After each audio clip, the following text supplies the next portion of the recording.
Welcome back to Round the Cauldron, where we talk theology, philosophy, and everyday life as a modern witch. If you like the show, please leave a review wherever you listen to help other witches find me. Don't forget, you can help support the show at patreon.com/roundthecauldron for as little as $1 a month and get patron-exclusive content. If you're ready to hop into the show, grab some coffee, pull up a seat, and join me round the cauldron. What's up, witches? Welcome to my podcast live recording. Today I want to talk about mental health and the spiritual trap that can sort of put us in. So I have my notes here, and I guess we can get started. But first, I do need to give my shout out to my patrons for podcast recordings. This is going to be done at the beginning instead of at the end. So thank you so much to all of my patrons. Thank you, Jess, Rose, Renee, Holly, and Blue. So thank you for your support. It really means the world to me. And if you feel like joining me over on Patreon, you can go to patreon.com/roundthecauldron for as little as $1 a month and get some patron exclusive perks and content over there. So, the first thing, one of the things that I need to mention is I have my notes over here, so I'm going to be glancing down at my desk. The first thing that I need to mention is, since we're talking about mental health, is that I am not a medical professional. I am not a doctor. I don't have any sort of medical experience when it comes to mental health. I only have my own personal experience in dealing with my own mental health issues. So please keep that in mind. Always consult your physician or your own personal medical professional, however you choose to do that. Don't take my word for any of that, okay? Please don't do that. So, we can continue. The idea for this topic came when I saw a tweet. So the tweet that I saw is actually linked down below in the description. For podcast listeners, it will be linked in the show notes. But the tweet says, "The problem with energy doesn't lie and trust your gut memes is they don't account for how social conditioning, prejudice, fear of change, trauma, and anxiety can feel like inner guidance. Exploring our feelings with discernment is key so we learn to tell the difference." And this was super important to me because, as someone who practices witchcraft, who is a pagan, and who is part of the spiritual community, I have to recognize that I am also a person with mental health issues. If you've been here long enough, I've talked about it before, but if this is one of the first podcast episodes that you're listening to, or one of the first videos that you're watching, I have been diagnosed with generalized anxiety disorder, major depressive disorder, post-traumatic stress disorder, and a mild case of OCD, which is obsessive compulsive disorder for anyone that doesn't know. So my spirituality, my witchcraft, and my paganism has to be viewed through the lens of someone who can't always trust what their instincts are telling them and can't always trust what their first gut instinct is. So I have struggled with my mental health for years. I mean, ever since I was in school, junior high, probably even in elementary school. I can't remember back that far. I have a lot of blocked out memories from my childhood. I associate that with trauma. I'm not going to trauma dump on you, so don't worry about that. But there was a point in time where I felt like I wasn't an adequate part of the spiritual community because I couldn't trust my instincts, because I couldn't trust my gut. And it was difficult for me to discern my feelings versus inner guidance. And I feel like that's something that is really prevalent in the spiritual community, whether people want to realize it or not. a lot of spiritual leaders or spiritual teachers or just someone like me who's on the internet talking about their experiences and teaching other people, the idea that you need to trust your gut and that, what was the one? I've seen some that said vibes don't lie or energy doesn't lie or things like that. We kind of need to squish that idea for the whole community. Now, I'm not saying that if you're neurotypical, meaning you don't have any mental health issues, that you can't trust your gut when it comes to the different energies and vibes or feelings that you get from people, places, objects, and things like that. What I mean is that I think we need to rewire how our community views the idea of energy and the fact that everyone can pick up on this energy. Because while everyone can pick up on this energy, not everyone is able to recognize the difference between the energy and their own inner guidance. And that is something that a lot of people struggle with. So this leads me into the idea that I have, and I'm sure other people feel the same way, but nobody really talks about it. The spiritual community can be toxic and alienating to those of us who have mental health disorders. Let me say that again. The spiritual community can be toxic and feel alienating to those of us that have mental health disorders. And we can really see it when you see these memes and you see people asking for advice, and the first thing that people tell you is to trust the energy of the person, or trust the energy of the room, or trust the energy of the object. I can't. Not on a bad day, and sometimes not on a good day. I can't because of my mental health. Okay, so here is an example. With my anxiety and my OCD, I have intrusive thoughts that just pop themselves into my head whenever they want to, and they normally either will play on repeat because of my OCD, or they just won't leave me alone and they will nag at me, and I'll feel it like in my chest or in the pit of my stomach. One of the ways this manifests is with my candles. Now, if you're watching on YouTube, you can see I have my candles behind me, but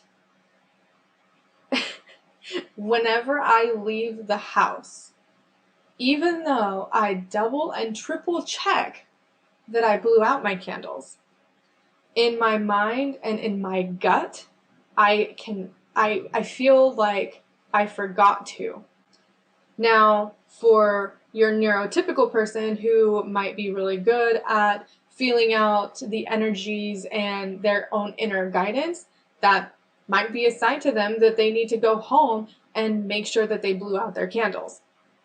For me, I don't know what to trust, because is it my anxiety just telling me that I'm in this routine of lighting candles and I don't remember blowing out the candle? Or is it inner guidance saying, hey, you left your candle burning and you're going to burn down your house? And this is really prevalent in the fact that I can't trust myself, because there was a time many years ago, my daughter was about 3 or 4, and we left the house. I had blown out my candle, and we left the house. As we're driving around, it pops into my head, hey, you didn't blow out your candle and you're going to burn your house down. So my immediate reaction is, oh my God, we need to go home right now. We need to leave the store. We need to go. And I asked my daughter, because sometimes her memory is better than mine. I said, hey, Emery, did mommy blow out her candle? Do you remember? And she said yes. And she said that she remembered me blowing out my candle and she saw me do it. But that didn't stop my brain. That didn't stop me from leaving the store that we were in to go home to make sure that I blew out my candle. I mean, my daughter was right. she had seen me blow out the candle. I got home and none of my candles were lit, and then I felt really embarrassed and like I couldn't trust myself. But the premise behind that idea still stands. I have to double and triple check myself, and I can't always trust what my first instinct is telling me. And I know that I'm not alone. I can't be the only person that's dealing with this. And I see there in the chat, Renee, that it said, you said same with you. And like that makes me feel better, but it's also really sad that we have to deal with that. For podcast listeners, I will occasionally be referencing the chat. So if you want to take part in the chat for the podcast, make sure you're subscribed to my YouTube channel. Anyway, so with this idea, we know that everyone has intuition. Everyone has a gut instinct, whether it be from a spiritual perspective or from a physiological and biological perspective. We all have things where sometimes we just know something. But what happens in the spiritual community when you can't trust it? What happens in the spiritual community when you can't go to your leaders or you can't go to your teachers or even just your peers, because the first thing that they're going to tell you is that you need to trust your gut? I will not go to someone and ask questions if that's the first thing they tell me. And that's one of the reasons why when anyone asks me questions, that's never my answer. Or if it has been my answer, it hasn't been in recent years as I've been dealing with this. But for those of us that can't trust our gut, what are we supposed to do? And my answer to that is it has a lot of steps. So the first thing that I would recommend is shadow work. Shadow work, shadow work, shadow work. If you don't know what shadow work is, you can check out, I don't have a link in the description right now. I'll leave a link in the description and in the show notes later, but I actually have a couple of blog posts and a whole YouTube video that's almost an hour long that details what shadow work is. But in part, or in like to sum it up, shadow work is the process of figuring out those things that are in your shadow, in your subconscious, that might affect your daily living and you don't know it. So this process involves not only that, but becoming more aware of who you are, what your own patterns are, and how to separate your emotions from your illness. Because while a lot of the times, in my opinion, they do feel intertwined, it is possible to separate those out to figure out what your body is telling you versus what your emotions are telling you versus what you are feeling spiritually. And this is even true for not just those of us with mental illness, but shadow work can also help us unpack any social conditioning that we've gone through. So what I mean by social conditioning is, for example, me as a woman, my social conditioning with how I grew up and my own personal experiences has led me to have extreme trust issues in being around my male counterpart. And this is true for basically everyone that is not in my social circle. So for me, my social conditioning with this idea of not trusting my male counterpart or being suspicious of them would mean, like, if I'm walking through the store and it's just me and my daughter and we're walking around, I am hyper vigilant of who is around me, where they are going, and if I am being followed. And this is part of my social conditioning to help keep me safe. But my social conditioning can also make it seem like there is a threat when there really isn't a threat. And that can be a lot to unpack, but it is something that can affect your spirituality and affect your relationships with those in your social circles and in your community as either a pagan or a witch or just a spiritual person in general. So shadow work is something that I feel would be extremely, extremely beneficial for everyone in the community to do. Renee, you said that shadow work scares you and you're afraid it'll trigger your panic disorder. That's a very valid fear. And shadow work is a psychological process.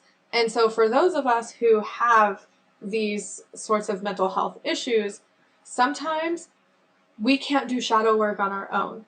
Sometimes it's not safe for us to do shadow work on our own. I myself am slowly working through this shadow work, and it's never something that like you sit down and you do it for 10 hours and then you're done. Shadow work is an ongoing process.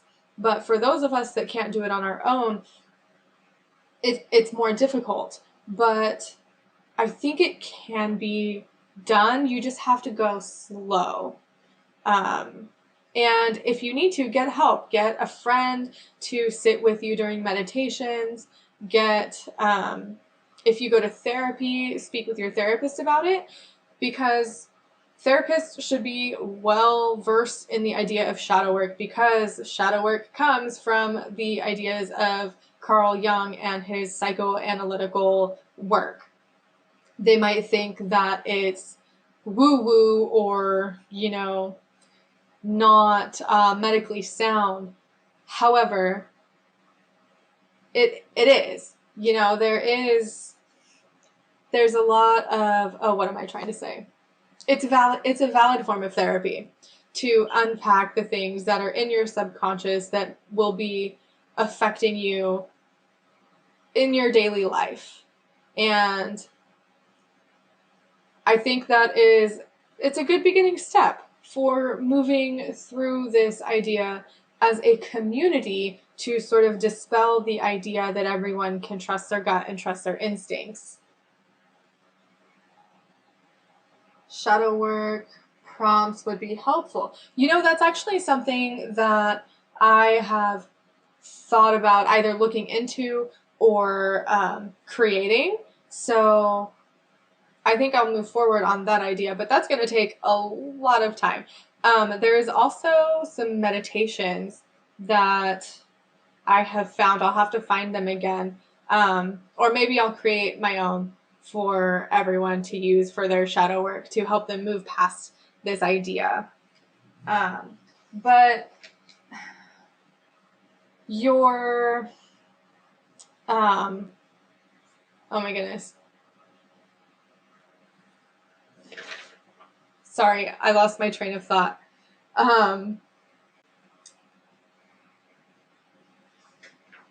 Other things, high blood, sweat, and steel. Other things that can affect your view on your inner guidance also include your biases, your prejudices, and that can cover a wide range of things. And I know it's something that we don't like to talk about in the spiritual community, and I know that Kelly Ann actually just did a video talking about how the spiritual community is kind of silent on the ideas, or not the ideas, the movement of Black Lives Matter and fighting for racial equality, which is really interesting to me because it makes me feel like as a community we have a lot of unpacking to do in that respect. But your prejudices can also play a part in your inner guidance. So it's just something to really be aware of as you move through your spiritual practice and as we move through this community. So again, the things that we can do, shadow work. If you're afraid to do shadow work, then the first thing that I would start with is just going through the process of learning yourself and your patterns. And you can do this by journaling. Journaling journaling is a very valid method of exploring yourself and figuring out what sort of patterns or cycles you might move throughout your life. For me, the phases of the moon, oddly enough, the phases of the moon affect my my emotional state. Or I shouldn't say they affect my emotional state, but the phases of the moon and my emotional state correlate together. We have to remember correlation does not equal causation, but that's something worth exploring. So begin this process by learning yourself, learning who you are as a person, who you are in your spirituality, and what kind of patterns you might have. You can start by just journaling about your day, or starting like a gratitude journal, or journaling about different experiences that you have had. And eventually you would make a practice of doing this journaling every day, and patterns will emerge. You will start to see how you react to certain situations. You know, do you get angry at one specific thing, or when someone brings up one specific topic? Or does something make you very upset, emotionally upset at like a specific topic or even a specific person? And moving through these patterns of your own behavior can help you get better at discerning your feelings and figuring out if what you're feeling is just something that you need to unpack for yourself, or if it is actually some sort of inner guidance. And then we also, as a community, need to stop assuming that everyone can do this feeling of energy, this, you know, feeling out the room. Some people can. Like for the longest time, and it still happens today, I have been able to walk in a room and feel the energy of a room and be able to tell if the people that were in that room before were arguing, or if they were happy, or anything like that. And that has come through practice and being able to discern the different things that are going on in the room. Now, I don't know if it is just from social conditioning and the fact that sometimes I grew up and I had to really learn how to read a room, or if it is an energetic practice. I don't know where I was going with that. I'm sorry. Oh yeah, we can't assume that everyone can do it, because not everyone can do it. And as a community, it's something that we need to get better at, is really being more accepting and inclusive of those in our community who struggle with this. Because I feel like one of the first things that people always tell you to do when you're getting started in witchcraft or getting started in spirituality is to do energy work. Learn how to read the energy of the room, learn how to manipulate energy and create those little energy balls and feel the energy between your hands. Like, that's great, and that's a great practice, but we need to understand that some people have roadblocks in their way of figuring out the different energies in the room and figuring out when to trust their gut and when they can't. Hi, Trish. It's okay if you're late. It's fine. I'm just glad that you're here anyway. So just looking at my notes. One of the things that I have learned to do for myself, and it's taken a lot of practice, and it's still something that I practice to this day, is if something is making me feel a certain way, I need to figure out for myself why that's happening before I make any sort of decisions. And this is really hard to do right now in 2020 with everything in the world that's going on right now, especially living in a home where there are two people who are the polar opposites of each other. But there are certain words and certain topics at this point that trigger my anxiety, that trigger that fear of confrontation that I have and that I've had for a really long time. And before I move forward with discussing a specific topic, I have to check myself and realize that I am feeling this certain way because it is a strong topic, or because it's something that I feel strongly about or they feel strongly about. And I can't always trust what my gut instinct is telling me. So figuring out those things in a spiritual aspect, I think, is very important. So if you are going to, I don't know, you're in a store and you're holding crystals or something, and you're trying to feel out the energy, and you have a crystal in your hand, and maybe you don't recognize the fact that the crystal in your hand is getting warm, because instead of holding it in your hand with your palm, you're cupping it like this. That's going to make it warm because you're cupping it. But going through, and I don't know, I feel like I'm repeating myself, but learning how to discern your feelings, discern your emotions, and what is anxiety versus depression versus a stress response versus actual inner guidance is a long, sometimes difficult process, but it is vital, in my opinion, to us as spiritual practitioners, us as witches, and as pagans, especially as pagans. And as a community as a whole. We should not be assuming that everyone is neurotypical and that everyone has the ability to do all of these things. And I say specifically as a pagan because this is also something that I have struggled with for a really long time.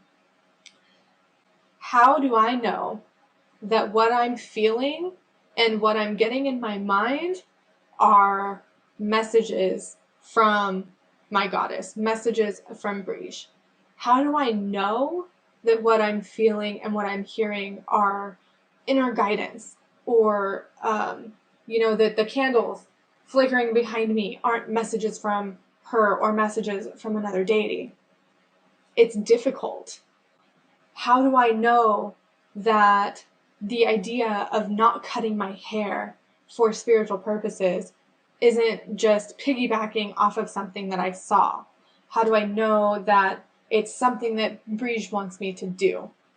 Right? These are questions that I ask myself all the time, because it's hard for me to know, because it's hard for me to discern my own emotional baggage and my own intrusive thought process versus what is actually divine guidance.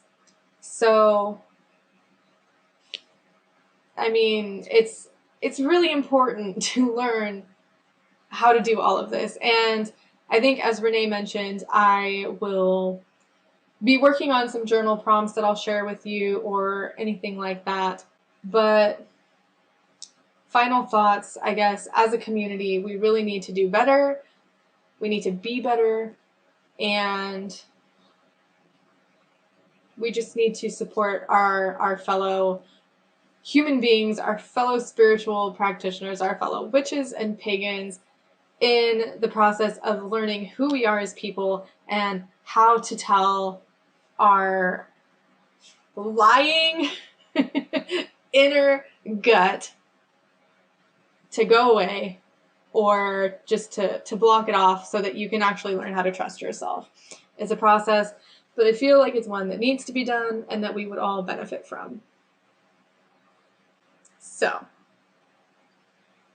yeah, that's all of my notes.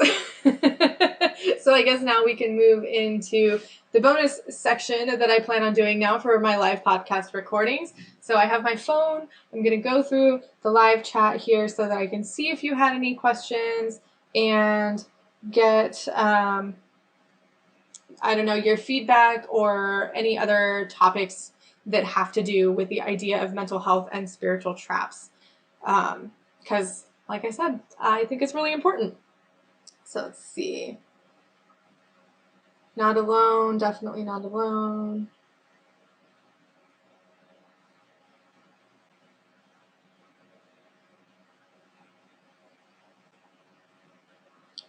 Used to be better at it. What do you mean? What did you used to be better at, Renee? The meds that you take blunt it for you, as far as like trusting your instincts or like trusting your gut. I'm not sure. I also cannot meditate by sitting quietly. Some people need to be doing something, whether that is walk, knit, or make something. That is where most of my clarity comes through. Yes, I completely agree with you, blood, sweat, and steel. I am not the kind of person that can sit and meditate in complete silence. If I have music or I have some sort of background noise from like my Relax Melodies app that I have, then maybe, but I can't do it for very long. What I do find meditative, and I'm sure you can relate to with your smithing, is my crochet. I can sit and crochet in silence for hours, and it's a complete meditative process.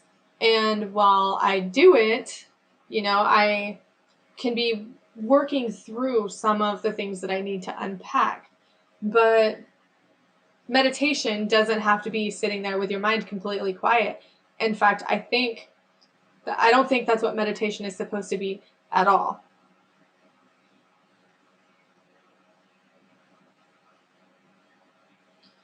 Recognize the energies of the room. Oh, yeah. I can see how medications might be blocking that for you, but at that point, you really have to weigh the pros and cons. Like, do you need to read the energy of the room, or do you need your medication?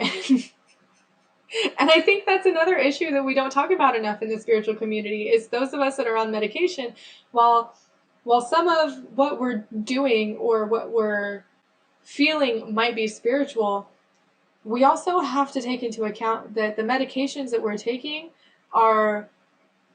that they're necessary for us to live a quote unquote normal life. And that brings up the idea of like, oh, well, you don't need medication. You just need to go outside. I could kick everybody that tells me that because it's just simply not true. And I think that is another good point that needs to be talked about in this community is that just because you're on medication doesn't mean you aren't spiritual or that, you can quit taking your medication and go for a walk and go for a run and just enjoy the sunshine. It doesn't work like that. And the majority of the spiritual community needs to recognize that.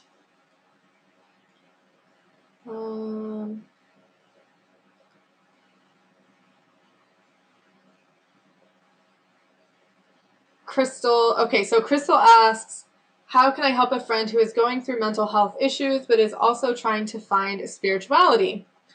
Okay, so this is going to depend on a lot of different factors. I can try to give you a sort of blanket statement or blanket idea, but you would want to work closely with your friend because it's going to depend on what those mental health issues are and how they work through them on their own. Because as someone who has dealt with mental health issues for my entire life, basically, I have a different process for dealing with my mental health issues than someone else.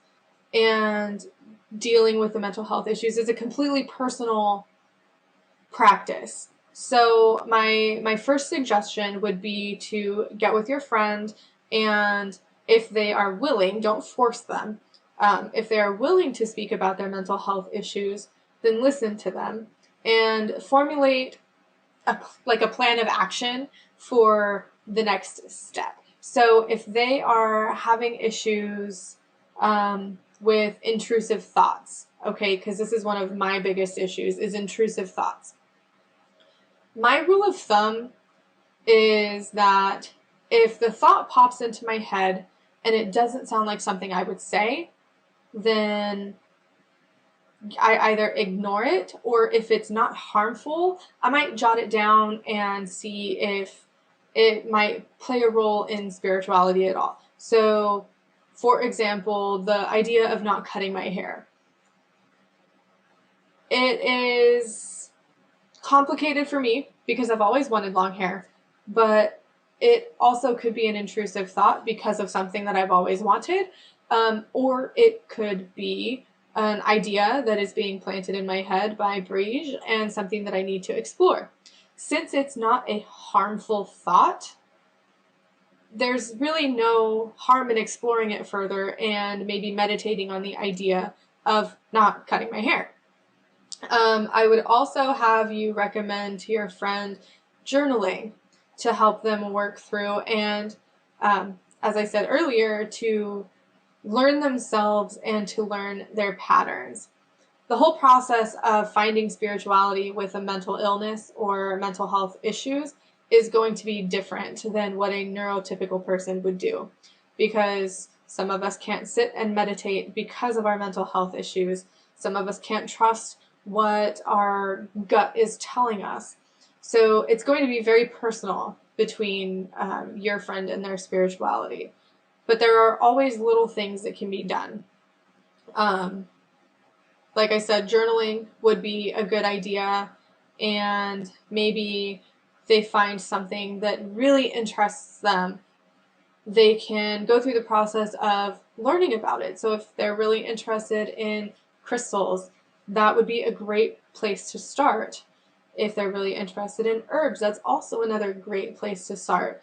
Especially if they're just starting out in their spirituality, I always recommend baby steps, and especially recommend baby steps for anyone that has any sort of underlying mental health disorders that they also have to deal with. So I hope that answered your question. I hope that was helpful in any sort of capacity. And if your friend wants some, I don't know, like personal advice or just someone else to talk to that goes through the same sorts of issues, please feel free to send them to my channel and my website, and I have a Facebook group, and I'm totally open to chatting with them as well and sort of helping them in whatever capacity I can as someone who is also dealing with the same issues. Let's see.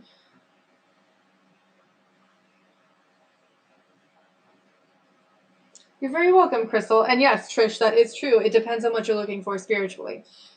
So, like, if they're just looking to connect with the divine or the universe, that's going to be different than if they are looking to learn witchcraft, or if they are looking into paganism.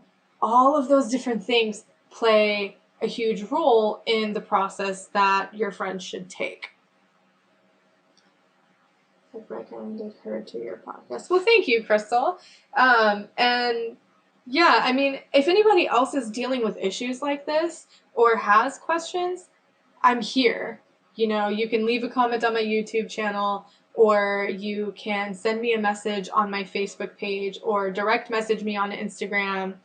All of those conversations are private, just between me and you, and I'm always here to help. Or even if you don't need help and you just need someone to listen to you, I'm here for that too.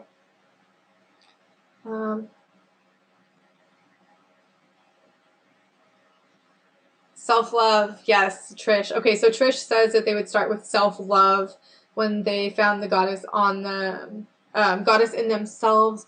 Their world changed.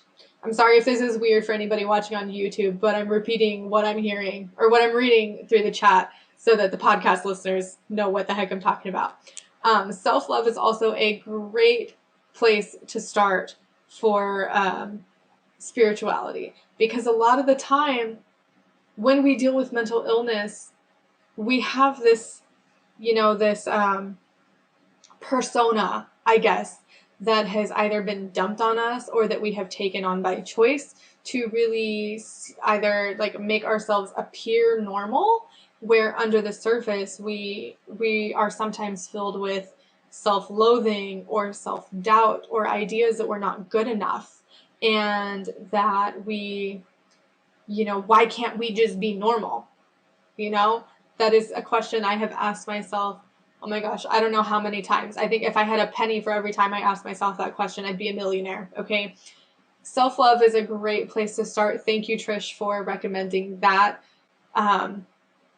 And, you know, the process for self-love is different for everyone too. You can do meditations or shadow work to figure out why you have the issues that are causing you to maybe not have self-love.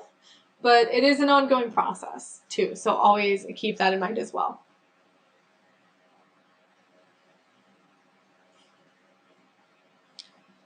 Okay, so we're pushing almost 45 minutes. Does anyone have any other questions or, I don't know, something else that you want to talk about that goes along these veins of mental health and spirituality? Yes, shadow work should not be taken lightly, Trish. That is something that it's difficult. And for some of us, it's really difficult. And it's a long process and it's an ongoing process. So please, if you do start to go through shadow work, don't take it lightly. You know, it's not something that you just sit down and you meditate and, you know, you're meditating for 20 minutes and then, okay, my shadow work is done. It's over with. I don't need to do it again. That's not how shadow work works.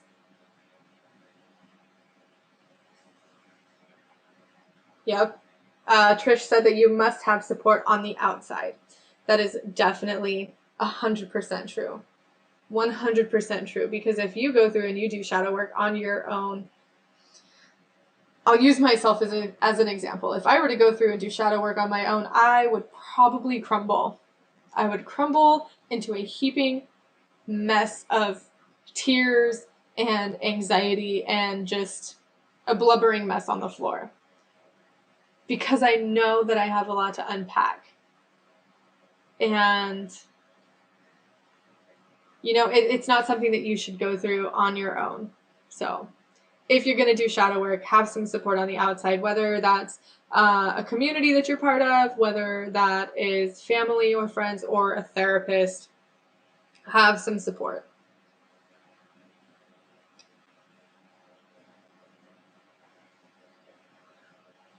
Okay, so I think that's about it on this topic for now. I'm sure I will have more to say on it at another day, especially as we go through and move through these movements that we're going through. Went through shadow work. I was in a good place with support and it was so painful. It can be painful, Trish. I'm glad that you had support though. I'm glad you had someone supporting you through your shadow work. And Blood, Sweat, and Steel says that shadow work is often a lifelong process, and that is also 100% true. It's not something that is just like a one and done. It's a constant process, a constant evaluation of who you are as a person and the things that are in your subconscious that you don't even know about. So I think we're going to end it here. If you are watching this live stream at a later date, you can still leave your questions in the comments section below. Podcast listeners, you can shoot me a message on all of my social media platforms or send me an email. I will do my best to answer any of your questions or point you in the right direction for someone who will be able to answer your question better than I can. And I guess I will see you all next time. Make sure that you're subscribed to the channel if you're not already. On a Monday, I will be having a video coming out that I'm really proud of, actually. Someone asked me about changelings, and so Monday, we will be talking about changelings. And I will see you all next Thursday. Bye for now.